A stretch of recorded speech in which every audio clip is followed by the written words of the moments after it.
Thanks a lot for joining us, Barry, and thanks, Bosco, for joining us. It's my great pleasure to introduce to this audience of coaches, Barry Johnson. I came across his book on polarities and coaching a while ago, and I was extremely impressed by it and its applications to coaching. In almost all coaching conversations, I have found, or a very large amount of them, that the question is about dilemmas in terms of what choices can one make. And very often the way we make the choices are not quite optimal. And Barry's approach in terms of polarities to these provided, to my mind, an extremely elegant way of doing that. And I reached out and he was very, very kind and gracious to accept the invitation to join you. Along with him is Bosco, who is doing polarity work on behalf of Barry in India and other stuff as well. So he would be his dialogue partner. So I would, without further ado, I would leave the two of them to continue the conversation. And as you put on stuff on the chat box, Magda and I will convey to them for answering those questions. Thanks a lot once again to you over Bosco and Barry. Thank you, Ram. Good morning, good afternoon, and good evening to everyone. This is Bosco DeMello, and I'd like to just say a few words to introduce Barry Johnson. As the founder of the principle of polarities and polarity management, some of you on this call might already know who Barry is. But for many of you who perhaps don't, in 1975, Barry created the first polarity map and the set of polarity principles. And since then, he has been learning with clients how to leverage polarities, which are also known as paradoxes, dilemmas, tensions, wicked problems, etc. Polarity thinking has been applied in hundreds of organizations, large and small, in the US and globally. Barry is devoted to his family. He is an avid outdoorsman and intrepid traveler and brings head and heart together in his presentations, teaching, and consulting. Barry and his wife, Dana, live in Michigan and California. They have 5 children and 11 grandchildren. I'm honored to say Barry is also my teacher. His book in 1992, Polarity Management, Identifying and Managing Unsolvable Problems, is in wide use in businesses and community organizations. His third book, which is titled And, How to Leverage Polarity, Paradox, or Dilemma, can be purchased now as it is being written. Draft chapters come to you virtually as they're completed and you received an autographed copy of the first printing. So without further ado, over to you, Barry. Well, thanks very much, Bosco. It's a pleasure to be here with you all, and for those in the United States celebrating Mother's Day. I'm tucked away in my office space here. I have our oldest son and some others who are going to be visiting us today. So I'm excited about the fact that it's Mother's Day here. I'm also very appreciative of this opportunity to share polarity thinking and how it relates to coaching. And so what I'm going to do is I'm going to run through some slides that will be made available to you. And there will be times where I'll have a pause for responding to questions and the like. So let's get right into this process. So let me see if I can get. Okay, so first I want to just identify our mission at Polarity Partnerships. And our mission is to enhance our quality of life on the planet by supplementing or thinking with and thinking. And we do that by teaching everyone to leverage polarities. So this is our hope, that we think that for everybody, not just leaders or people in significant power positions, but for everybody on the planet, our hope is that they would be able to see and leverage polarities to enhance the quality of their life and our lives together. We're suggesting that coaches, leaders, teams, and organizations that leverage polarities well outperform those that don't. There's a lot of research to support this, and so I think it's a reasonable claim. I want to just give some examples of what we mean by polarities. And one of them is being clear and being flexible. And what we're suggesting is this polarity is, if it's leveraged well, makes one an effective coach, or it could make one an effective leader. we believe that a lot of leadership competencies and coaching competencies are better understood in pairs. This is one of them. It's helpful for a coach to be both clear and flexible. If a coach is clear without being flexible, they end up being seen as rigid. If they're flexible without being clear, they end up being seen as ambiguous. So the notion is we need to maximize the clarity and maximize their flexibility and try to minimize any rigidity or ambiguity, and that will lead to being an effective coach. And so this is the same assumption with all of the polarities we're going to talk about. And notice the shape of the infinity loop here. This is an energy system that incorporates both poles of the polarity. And what we try to do is maximize the upside, in this case, the benefits of clarity, and minimize the downside, and at the same time maximize this upside and minimize the downside. So the whole name of the game with polarities is to get the benefits of each, minimizing the limits of each, in order to have a net gain, which is effectiveness as a coach in this case, or as a leader. And so this will be important for you as you're coaching leaders or anybody that you're coaching. They will have polarities to deal with.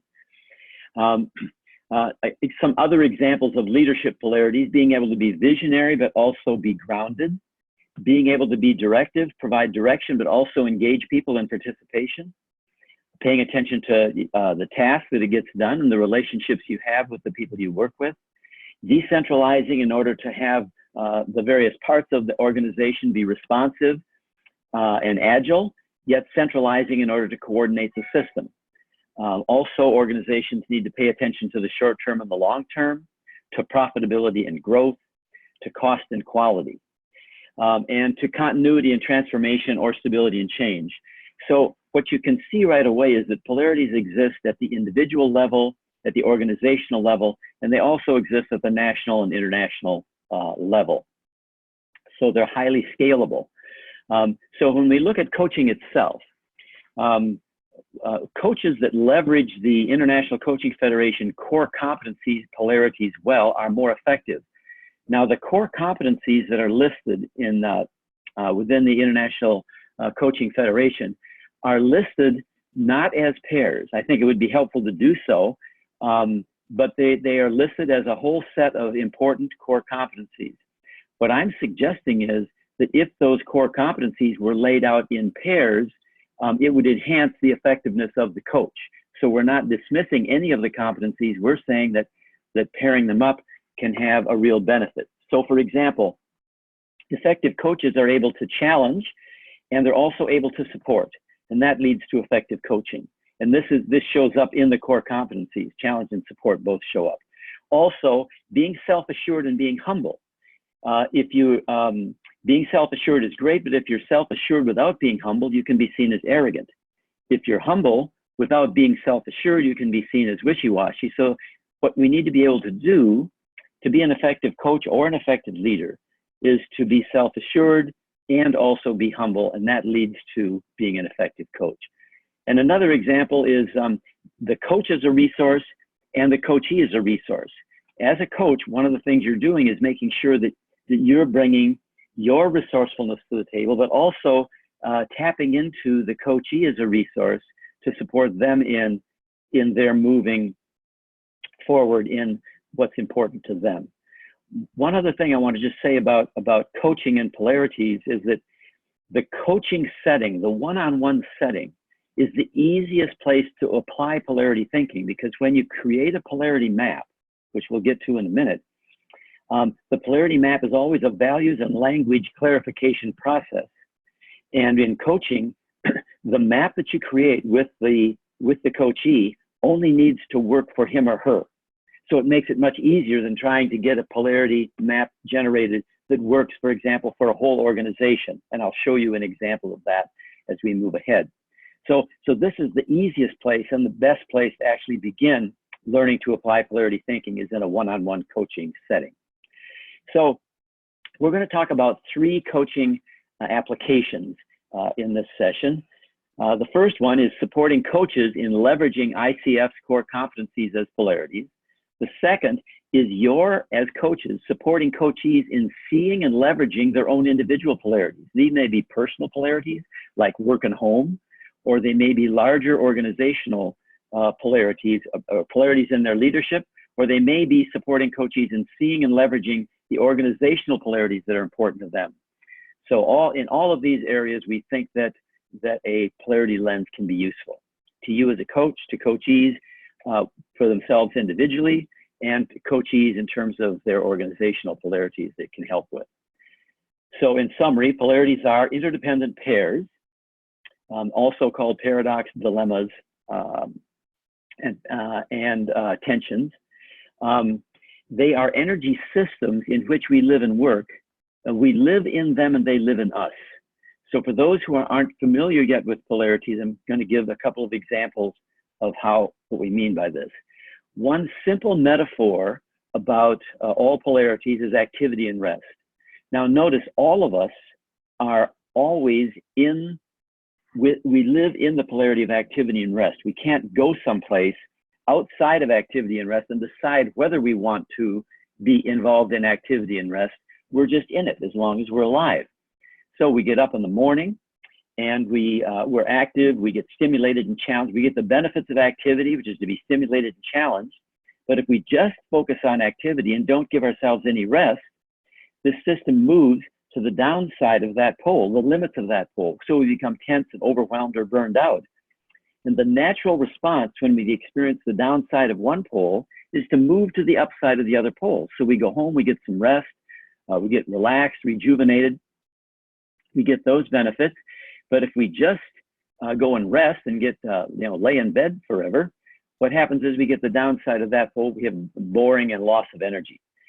So notice what's happening here. With each pole of a polarity, there's an upside that pole brings. Activity brings stimulation and challenge, and rest brings relaxation and rejuvenation. So we need both of those things. And over time, we oscillate through this energy system. We get up in the morning, we're challenged. Before we get too tired, we need to go back and get some sleep. So on a 24-hour basis, we're oscillating back and forth with activity and rest. We're even doing that within the day. So this is a polarity all of us live in. But when we talk about leveraging a polarity, what we mean by that is to intentionally engage a polarity that we already live in order to do something special. So in this case, if we wanted to run a marathon, we would treat activity and rest differently. And this is where the polarity map comes in play. So what we have at the top here is what we call the greater purpose. Why bother to be intentional about activity and rest? Well, if I want to run a marathon, I can't just get up, go to work, and go home. I have to intentionally do some things. So on the activity side, I need to increase my endurance. And I do that by having these action steps, which is I would run further each workout day. But I also need to get the benefits of rest, because the muscles actually build on the rest cycle. Assuming you're active, the muscles build on the rest cycle. So we need to get adequate downtime between workout days. So with all polarities, to leverage them, we need to intentionally have action steps to support each upside. The other thing we need to do is to be aware there is a downside to each of these. So the downside of activity without rest would be muscle injury. The downside of rest and that would be experienced by feeling an early warning for that muscle injury would be feeling tired when you wake up in the morning. So that lets you know early that you maybe need to back off from your activity a little bit. So say I was planning to run 15 miles one morning, but I ended up staying up really late that night, and I feel kind of tired when I wake up. I may decide to back off from my projected run. And with that early warning of tiredness, I may back off to only run 10 miles that day as a part of my regimen. On the other hand, on the rest side, if you don't work out, then you get muscle atrophy. And an early warning for muscle atrophy might be that you miss a workout day. Now, that's not a problem to miss a workout day if you're in a 6-month program for running a marathon, but you can't continue to miss the workout day or you'll be in trouble. So this is an example of what we mean by leveraging a polarity. You need to have action steps to maximize both upsides, and you need to pay attention to early warnings so that you don't get caught in either downside. Finally, a couple of points. If you overfocus on one pole to the neglect of the other, you always get the downside of the pole you overfocus. So my son, Tim, qualified for the Boston Marathon 5 times, but 2 times he did not actually run in the marathon. And the reason was, after qualifying in the Detroit Marathon, he over-focused on activity, running harder than he needed to without giving himself adequate rest. So he ended up getting shin fractures. He was in the downside of the activity pole. And notice what happens. Over time, if you focus on one pole for too long, first you get the downside of the pole you over-focus on. In this case, he had shin fractures. Then you find yourself in the downside of the other pole as well. So that's how all polarities work with this example. So the object is to maximize both upsides and minimize the downsides. And in a healthy life, we do this fairly well, whether we're running a marathon or not. So this is a quick overview of how all polarities look and work and how we would leverage them. So what we have to leverage polarities is what we call a small process, which is an acronym for 5 steps. The first is you need to be able to see the polarity. The second is you need to map it, see its upsides and downsides. Then you can assess how well am I doing? Am I over-focusing on one pole or the other? Then you learn from that assessment how you need to proceed to go ahead and leverage. And the leveraging is through your action steps and early warnings. And every step of the way you're engaging key stakeholders. Now, again, with coaching, notice you don't have to engage a lot of key stakeholders because you just have the person in front of you who is the coachee, is the stakeholder. That's what makes it a very simple system in which to leverage polarities. So I want to talk about this as an example of 2 coaches and how we might deal with them from a polarity perspective. We'll also deal with the coaching core competencies at this point. So we've got a person, a coachee who's Tom the tight and Larry the loose. And that could be Barry the loose because I tend to hang out on the loose pole. So if we have these 2 people who we're coaching, we look at the ICF coaching core competencies under coaching presence, there is there's a statement that around presence, and that is that the coach is present and flexible during the coaching process, dancing in the moment. So if you looked at an assessment that just had this particular core competency, which is being flexible, and you had a continuum between rigid and flexible, which one of the 2 people here would get a misleading positive message and which would get a misleading negative message? What I'm suggesting is that since Larry the loose, since he hangs out on the loose pole, he would probably score fairly high on this flexible dimension because he's loose, he's easy, he's flexible. Tom the tight would tend to be seen more rigid. So if you just looked at that score, you'd say, well, Larry's a better coach because he's flexible on this core competency. He hangs out on that flexible pole. And Tom would get a misleading negative message that he's not as good a coach because he's seen more towards this rigid end. But if you look at it from a polarity perspective, what's happening is you're assessing a diagonal on a polarity map from the downside of one pole to the upside of the other. So this upside is seen as a solution to the problem. Tom's too tight, he needs to be more flexible. But this is a setup for Tom to get this message because there's more at play. So let's look at another ICF core competency, which fits in the direct communication section. And in this case, it says the coach is clear, articulate, and direct in sharing and providing feedback. So if we look at this continuum from ambiguous to clear, notice what happens. At this point, Tom the tight gets positive feedback because he, in his preference for being on a tight pole, he's more likely to be clear. Larry the loose is more likely to be seen as ambiguous. So also in this dimension, when you have just this dimension alone, each of them are getting misleading messages. Because what's happening is you're now looking at another diagonal within a polarity map. And the ICS competency is clear, articulate, direct is the upside of the tight pole. So in some cases, like in the International Coaching Federation's core competencies, you have both of these dimensions within the same assessment, but they're not seen as interrelated to each other. The interdependency of these two dimensions don't show up. And this, for example, is what would happen in the International Coaching Federation's core competencies. They don't pair these up, but if you do pair them up, it looks like this. So the objective to being an effective coach is to be able to be both clear and flexible. So let me walk through if I were coaching Tom the Tight, because he got diagnosed as, so you want to be both clear, to be clear and articulate, directed, and direct in sharing and providing feedback, and you want to be flexible during the coaching process, dancing in the moment. So an effective coach is doing both, and we should be assessing both. So now I want to get to this process of getting unstuck.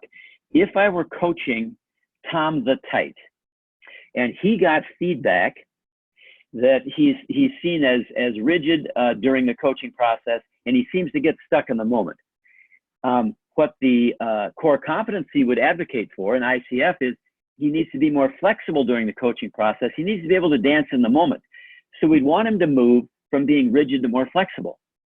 However, from a polarity perspective, there's going to be, there's a potential wall that he would experience as you coach him towards being more flexible.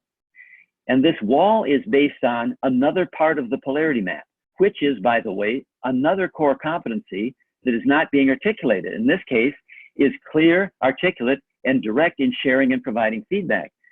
And if you have that value, this value of being clear, you'll have a fear of being ambiguous, confused, and indirect in sharing and providing feedback. So what happens if you're talking with Tom the Tight about being more flexible, instead of just saying you need to go from here to here, you slow down and recognize this wall that seems to be blocking him is actually a wall based on a value that he has about being clear, which is also a core competency, and a fear about losing that core competency. So if we were to coach Tom about his own coaching, or if he was a leader, this also fits with a leader, obviously, but if we're coaching Tom the Tight, what we would say is first we would go to the upside of the pole that he values, that he hangs out on. And we say, Tom, one of the things in terms of coaching's core competencies that you're really solid on is you're being clear, you're articulate, you're direct in sharing and providing feedback. And that's an asset that you should be proud of, and we want you to hold on to. And notice how the wall now becomes a bridge to the fear.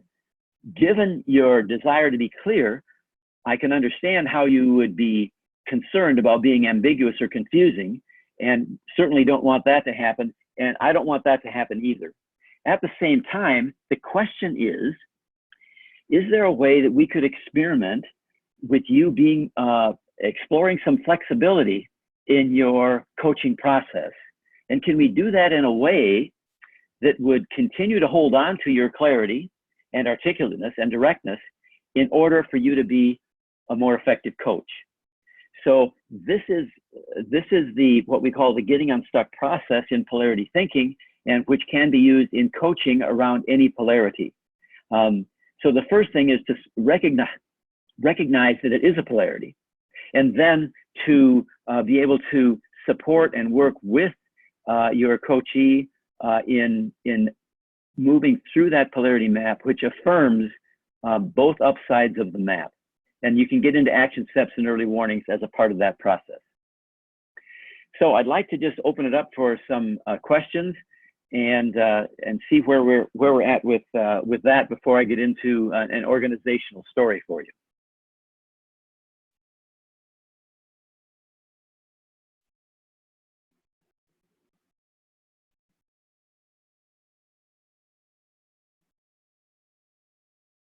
Bosco, do you want to raise any of the questions from the chat? Also a reminder for anyone who wants to ask their questions live, you can just raise your hand and I'll promote you to speaker. Magda, there's one question from one of the participants who's asking what ICF means. So do you? Oh yes, it means the International Coaching Federation.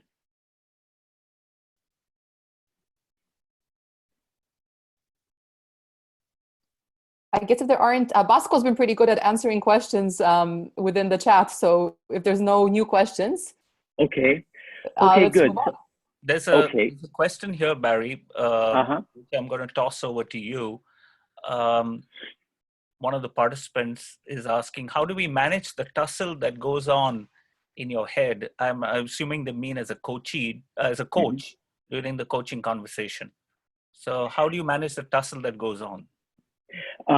Well, I think if you're aware of a tension between two dimensions within your head, like should I be supportive right now or should I be challenging? I think that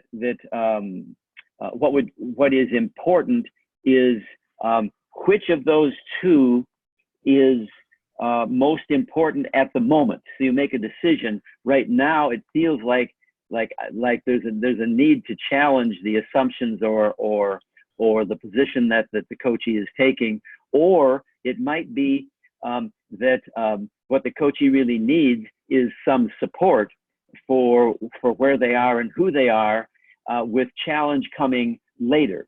So you make that call in the moment. But what you do know from a polarity perspective is that over time, the coachee needs to experience from you both challenge and support. If they're only feeling support and no challenge, that will undermine your coaching impact. And if it's only challenging without support, it won't work. So when you do which one of those is up to you in the moment, but what you do know is over time, it'll be important that they experience both challenge and support. So I'm going to shift into an organizational example of this so that you can see. Would you be able to deal with one more question before you Sure. go? Okay, sure. There are a couple of interesting questions, but one of them, which I'm going to sort of leave to you to answer, is one of the participants is asking, do you explain polarities as a tool to the coachee, or what's the best way to do it during a conversation?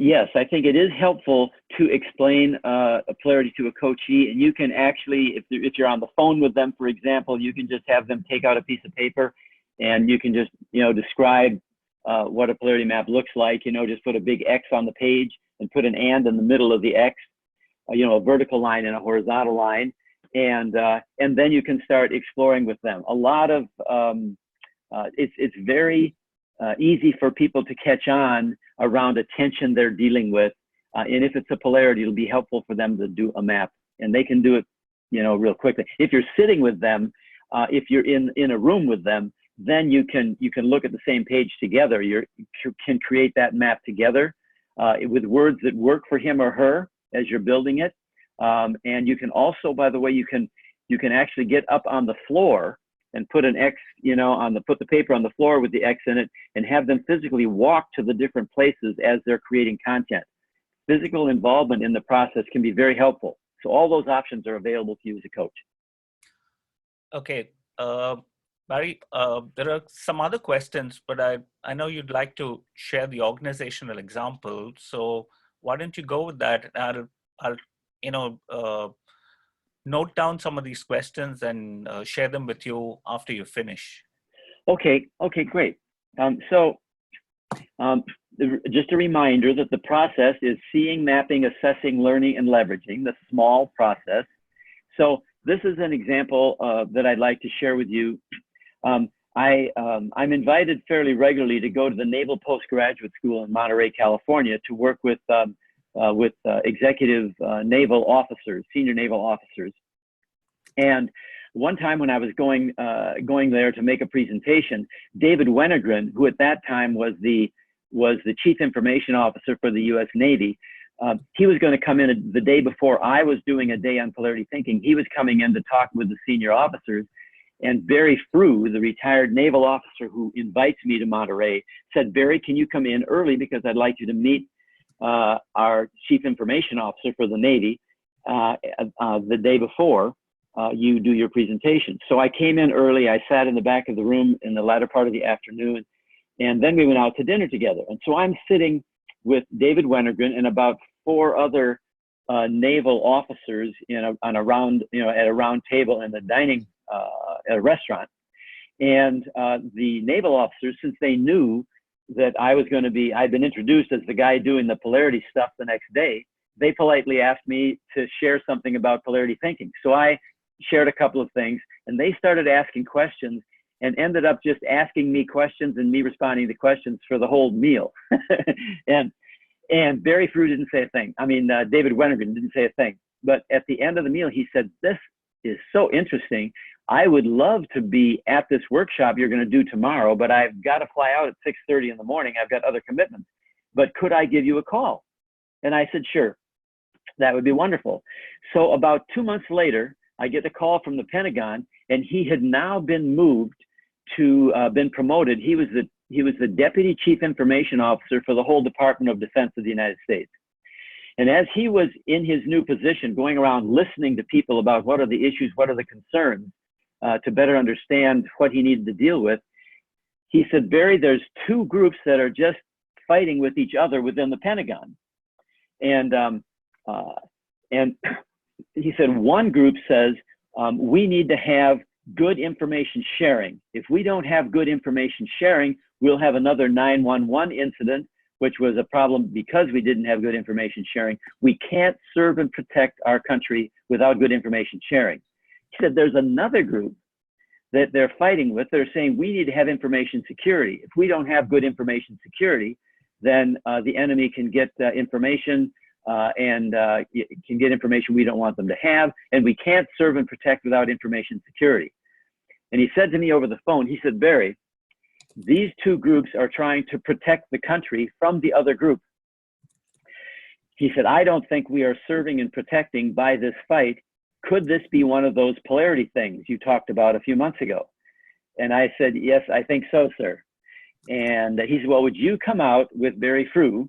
Would the two of you come out and explain polarity thinking to my executive team, because we are not serving and protecting by fighting over this issue." So we went to the Pentagon and met with David Wennergren. So now the first step is seeing. He saw the polarity just based on a dinner conversation. He wasn't at the workshop at all, but he saw the polarity and invited us in to map it, or to work on it. So the first thing we do is mapping. And in this process, what I did with the group, there were about 12 people in his executive team at the Pentagon. And so I asked them the question, what would be all the positive results if you did a good job of information sharing? What would be the positive results if you did a good job of information security? And what would happen if you over-focused on information sharing to the neglect of information security? What would that look like? And they generate this content. And then the next question, what happens if you over-focus on information security to the neglect of information sharing? And we get this content. So they generate the map. The map is a wisdom organizer. The wisdom is in the room. I don't have to understand all I have to do is understand the principles by which polarities work, and then they generate the content. So now we have the second step is mapping. So seeing, mapping. Now we're going to go into assessing. And the way we assess is we just ask the question, how often are you experiencing the benefits of each pole? And notice the top two, you want to almost always be in both upsides. That's why the infinity loop shows up the way it does. And they want to almost never be in each downside. And notice how the words change here, almost never to almost always this direction. So if you're managing it well, you're almost always in this upside, almost never in this downside, almost always in this upside, and never in that downside. So we did a quick assessment where I just asked them verbally, where do you think we are? And I raised the question, I said, is it possible that you've over-focused on information security because they have more power? Then it would look like this, you'd get in that downside. Or does it look like this because information sharing has more power? And they said, actually, Barry, it looks like this. So this is a net result of a chronic fight over two poles of a polarity. You end up getting both downsides. So we said, okay, this is why you invited me in here. We've got work to do. So the next thing we do then is we go to action steps. And I asked them, what are you doing or could you be doing to maximize the upsides of this pole? And they generated stuff here. Then I said, what are you doing or could you be doing to maximize this upside? And notice how they start to think in parallel terms. This first thing up here says marketing, understand the imperative to share. Over here, they've got marketing, understand the value of security. And so they look in the area of training, how and why to share training, practicing good security hygiene. So what happens is you look at what are we going to do to maximize each upside. Then we raise the question, how would you know early that you're getting into this downside and early into this downside? And so that process we did in a day there with them, and they used this. They gave me permission to share it, but Dave Wennigan went on and used this throughout the Pentagon as a way to shift this from being a fight that was dysfunctional to a synergy between the two, lifting them towards what they generated as their greater purpose, they said, was information advantage. So all of this content came from them, not from me. I just facilitated the process. So that's one story example of how this leveraging polarities would be applied. And in this case, it could be with David Wennigan as the coachee, but then also in a consultative process with a larger system. Notice how much more complicated it gets, because in terms of agreeing on the polarity map, because you have two groups that are polarized with each other needing to agree on the map. Whereas with coaching, you just have to have your coachee agree with the with the content of his or her map, and you're good to go. So other questions?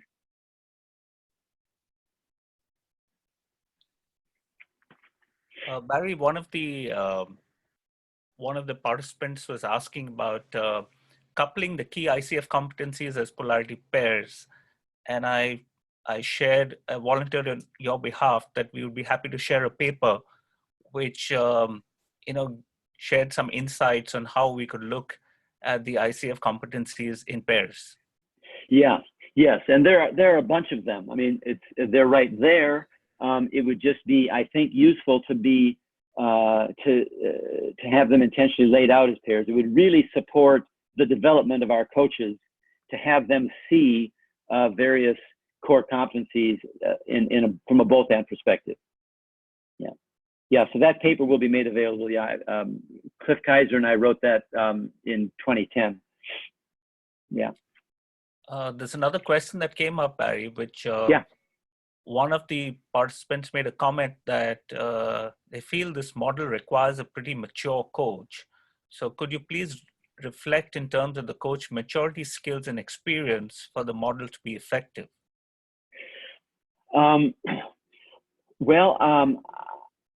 I think there would be some real advantages to having a mature coach. He or she would be through their life experience and their experience as a coach, they would already be using, they would already be leveraging polarities without necessarily being explicit about it. They'd already be able to be both supportive and challenging, that be able to be clear and flexible. So people who are effective coaches, and more mature coaches, often would be more effective based on their experience. People who are effective coaches are already doing a pretty good job at leveraging some key polarities. That's what makes them a good coach.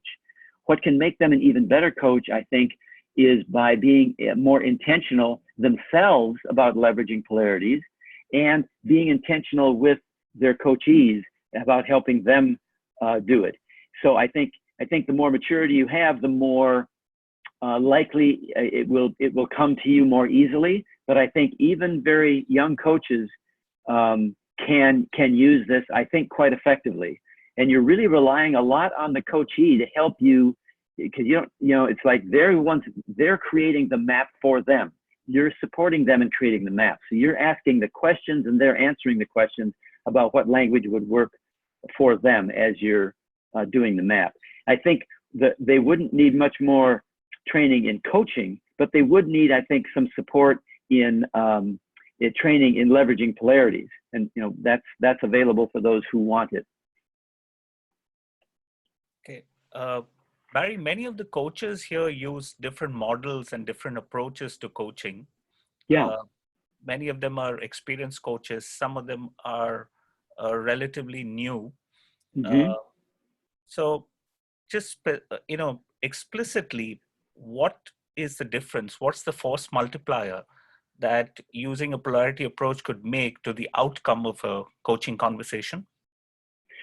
It has a couple of different impacts when you when you are aware of, when you can see, and your coachee can see that something is a polarity to leverage as distinct from a problem to solve, it will increase the speed with which they get to their desired outcome, and it will increase the sustainability of what they're going after. So, for example, when we talked about the Tom the Tight, who wanted to be more flexible in his leadership or in his coaching, needed to be more flexible. If you just work with him as a coachee on how he can be more flexible, without also affirming and supporting his holding on to his clarity, you will radically reduce the speed with which he becomes flexible, if he becomes flexible at all. And once he becomes flexible, he will experience the downside of flexibility, which is ambiguity, and he'll be frustrated with that, which actually reinforces his going back to the that rigid pole, the clear pole, I'm sorry, and being experienced as rigid. And what I'd like to do in relation to that, that the whole notion of speed and sustainability, I've got another organizational story I'd like to share to build on that. And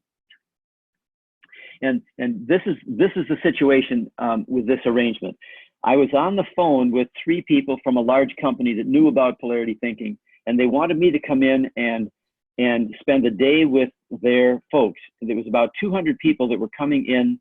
It was a US-based company that was located in 46 countries around the world. And I'm on the phone with them, and we're just trying to do a preparation for this day I'm going to do on polarity thinking. And one of the things they say to me is, they say, Barry, I think you need to know the theme. And I said, what is that? And they said, the theme is leading through values. And I said, well, that's terrific, because values tend to come in pairs. They're the 2 upsides on a polarity map for where they'd be located. And so if we're looking at leading through values and we're looking at polarities, I said, there'll be a very good fit. And the 3 people were the chief operating officer, the chief learning officer, and the head of the design team for this 1 week process that they were bringing people from all over for this leadership gathering. So I said, for example, I said, well, the chief operating officer said to me, are you saying that values come in pairs? And I said, yes, I think they do. And so I said, if I work with an organization and they're articulating their values, I encourage them to put them in pairs in the first place. If they already have a list, like the International Consulting Coaching Federation has a list of core competencies, if they have a list of values, I encourage them to look at whether they might show up in pairs. And he said to me, wait a minute, if you're going to be fooling around with our key values in front of our top 200 people, I want to know what you would do with it. And he said, I'd like to send you our list of values and hear what you would do with them. And I said, okay. So they sent me their list of values, and they had 5 or 6 key values. One of them was autonomous business units. Now, if you're located in 46 countries, building in some autonomy for these business units in all of these countries makes some sense. So you can see how autonomous business units would be a good value. It would be a legitimate desire to have that. So what I'm trying to do now, so we've got autonomous business units as a value, and I put it there, and I said, my goal in this conversation was to give them some competitive advantage based on their values. And I said, I notice you've got autonomous business units, but you don't have anything like integrated business units. And of course they said, well, that's clear. So what do you make of that? And I said the following, and I'm going to speed this up for the sake of you, but essentially we went through this process. I said, your organization, because you have autonomous business units as a value, but you don't have integrated business units as a value, you're likely to overfocus on autonomous business units to the neglect of the integration of those business units. And you're going to get in the downside of that pole. You'll have silos, isolation of the units, excess competition, inequality between the units, and redundancies. And I said, at some point in time, you're going to identify this as a problem. When you do, you're going to bring your business unit heads together, and you're going to say, what are we going to do as a solution? And And when you come up with a solution, it'll be sort of the antidote to the silos and the excess competition, et cetera. So you're going to go from silos to integration of business units, collaboration and mutual support, equality and mutuality, efficiencies of coordination, et cetera. I said, you're going to have this meeting. You're going to say that this is where you want to go, and then you're not going to go there. And there was silence on the end of the phone. And finally, the chief operating officer said in an angry voice, he said, "Who have you been talking to?" And I said, "I haven't been talking to anybody. I just know how values work and how polarities work. And so this would be predictable." And he said, "Wait a minute. I understand from our having autonomous business units as a value, how you'd come up with the silos and the excess competition, et cetera, and redundancies. And I understand how you'd come up with the list of integration of the business units and collaborations where we wanted to go. But did I hear you correctly when you said we weren't going to walk our talk?" And I said, "Yes, sir." And he said, "Well, I want to know how you knew that, because 2 years ago, I held that meeting where we agreed to the person that we were going to go to this integrated business units and collaboration and all of that." And he said, "I want to know how you knew we weren't going to walk our talk, because this is costing us billions of dollars, and we've hardly moved an inch in 2 years, even though everybody's agreed to do it." So from a polarity perspective, it's understandable, because the resistance is going to come from what's going to not talked about. Notice what we have here. We have a problem and a solution. If you put it on a polarity map, it's actually seen as a self-correction and ongoing oscillation. The resistance is going to come from the other two quadrants. This is typical gap analysis here. Gap analysis has a problem, a solution, and then a strategy to bridge the gap between the problem and the solution. When you're coaching an individual coachee, they may identify a problem, come up with a solution, and your job will support them in them figuring out how they're going to have a solution to their problem. But if it's either a personal polarity they're dealing with or an organizational polarity they're dealing with, and they treat it as a problem to solve, they are not likely to get there. And even if they get there, it won't be sustainable. In this case, they couldn't even get there.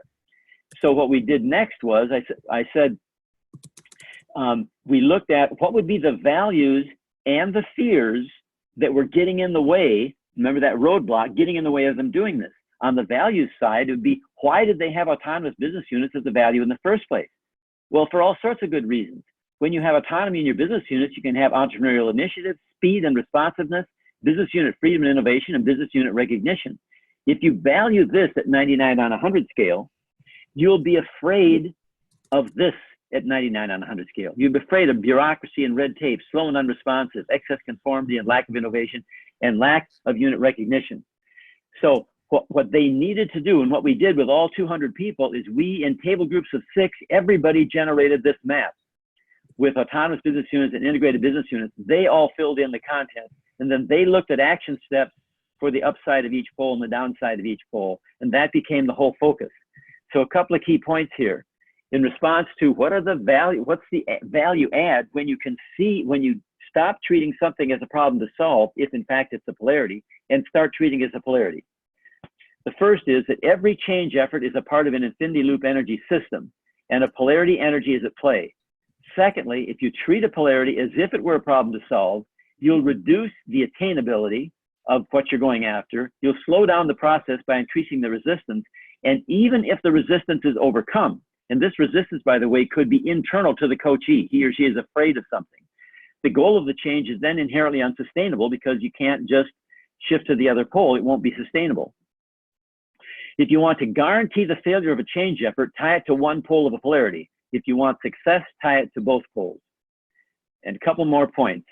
Leveraging the polarity energy system within a change effort will increase its attainability, the ability to get it in the first place, the speed with which you get it, and then the sustainability. Because polarity is indestructible, any polarity that you identify will be a solid base on which to build a sustainable change and a sustainable organization.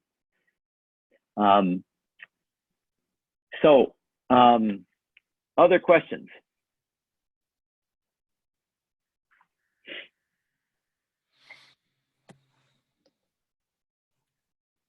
Barry, there are some questions that have been put up on the chat. I've been Okay. answering some of them. but let me toss up a couple of them which you could elaborate on.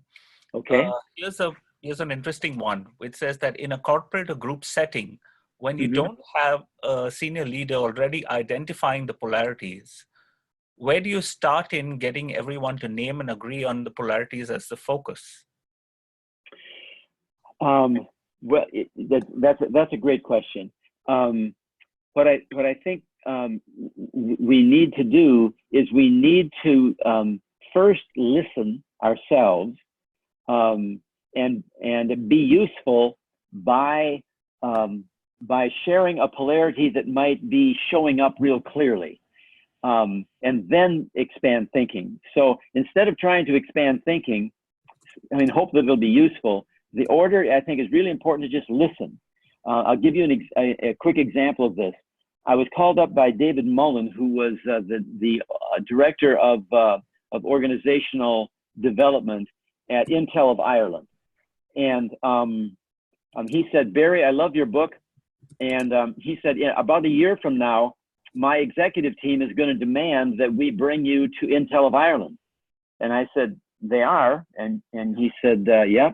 And I said, well, what's going to happen between now and a year from now that's going to result in them inviting me to Intel?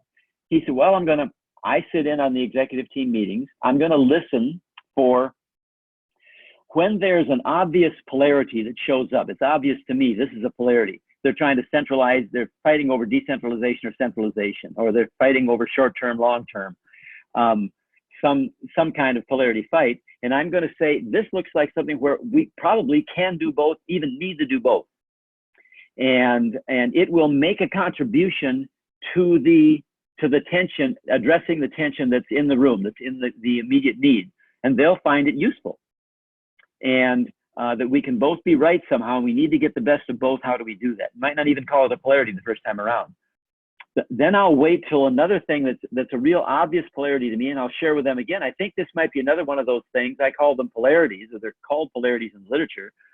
And he said, and my hope is that I'll be useful again. He said, there will be enough times when polarities will show up, and I'll be able to allude to them, that they will, they'll eventually say, who is this guy then who wrote this polarity stuff? It keeps coming up in our meetings. And he said, they will then demand that you bring, that he bring me into Intel of Ireland. So I said, well, that's interesting. I'll look forward to hearing from you. So it was about 10 months later, I get a call from Dave Mullins at Intel of Ireland. He said, Barry, my executive team has demanded that we bring you to Intel of Ireland. So the point here is that the worst thing you can do about polarities, sharing them with people, is to try to sell it. And that's the problem with this particular thing, where I've only got an hour. I couldn't listen to people what your issues were, so I tried to take issues that I knew were issues within the coaching arena to respond to in some sample stories. But the best thing to do is to listen and identify what might be some key polarities, some struggles that you think are polarities. So you need to get some grounding yourself first, so you can see them and be useful with them.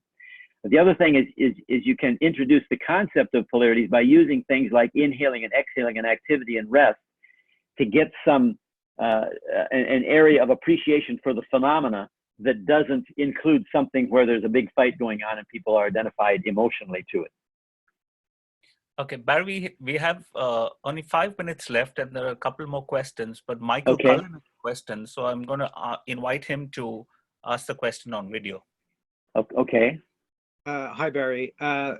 Thank you so very much for this wonderful presentation. I'm completely new to it, but it is a common issue in coaching, dealing with dilemmas and polarities. Yeah. And I can see this obviously being applied to ethical issues that constantly plague coaches, perhaps when dealing with organizations where they have a mandate from their sponsor and they've got an agenda from their client, and how do they deal with those things? Yeah.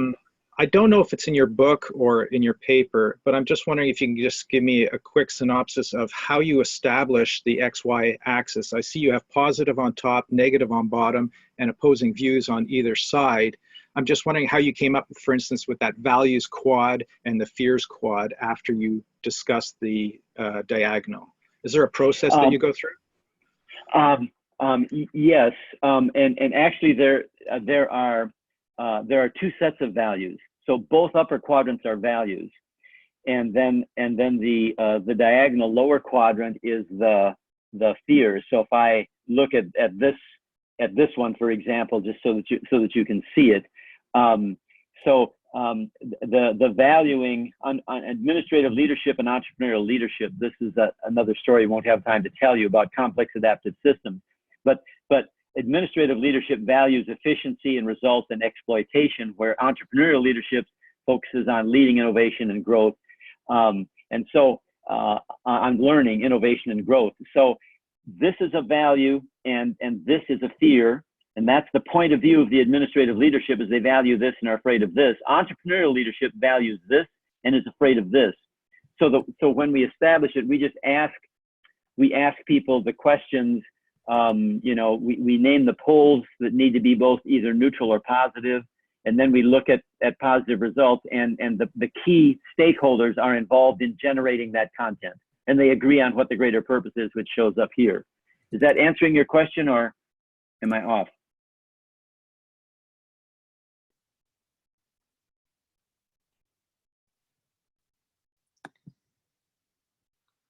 Okay, Michael's mic seems to be off, but Barry, I think we're out of time. Yeah. So I'm gonna request Magda to wrap up and tell us where do we go from here. Okay, great. Where do we go from here? I think is quite a few more questions. But we only have a minute left, so unfortunately we'll need to wrap up. But I will pass on the chat transcript to Barry and Bosco, and if either of you feel like following up with a blog post, we would be very, very happy to post that on our website. Just a hint. And someone's asking for video. Yes, we will also get the video onto our blog, and next week we will share write-up of all the different sessions, videos of all the different sessions, and for any speakers that provided slides, we'll also post those. So if there's anything you missed in the presentation, you'll have an opportunity to go through that next week. But for now, thank you so much, Barry. That was frankly way above my head. And a few people commented that there's just so much depth here, but very interesting concept. So I think everyone's looking forward to subscribing to your book and learning more. Thank you so much for your time this morning. And thank you, Bosco, for moderating. Magda, just 1 minute. I just wanted to add something. Sure. Barry, it was an absolutely brilliant exposition. It went far beyond what I defined as dilemmas. And I think Bosco did a brilliant job on the side, continuously answering questions, which in many ways, as you said, I could not listen to the listeners' questions, but they were being answered, believe you me. And yes, it would have been fantastic if there could have been some kind of interconnectivity, interaction. But I'm truly hopeful that perhaps next year when we hold a similar session, or even before, and with your new book in, we would have an opportunity to have you for a longer period of time to have this. And I truly enjoyed this. And even as I'm listening to it, there are many cases where I'm currently working on where this could be tremendously useful. I'll be getting back to you and Bosco. Thanks a lot. Thank you very much for setting this up and creating the opportunity. I appreciate it. Thanks, everyone. Thank you, Ram. Thank you, Magda. Thank you so much, Barry. Be in touch. Yep. Okay. For everyone who's still on the phone call, we will stop this session, but please come right back. Well, in 15 minutes. We do have one more session today with Matt Barney, and it will be on artificial intelligence and coaching. So promises to be fascinating and controversial. I hope you come back. Thanks again. Thanks, everyone. Thank you. Bye now. Bye.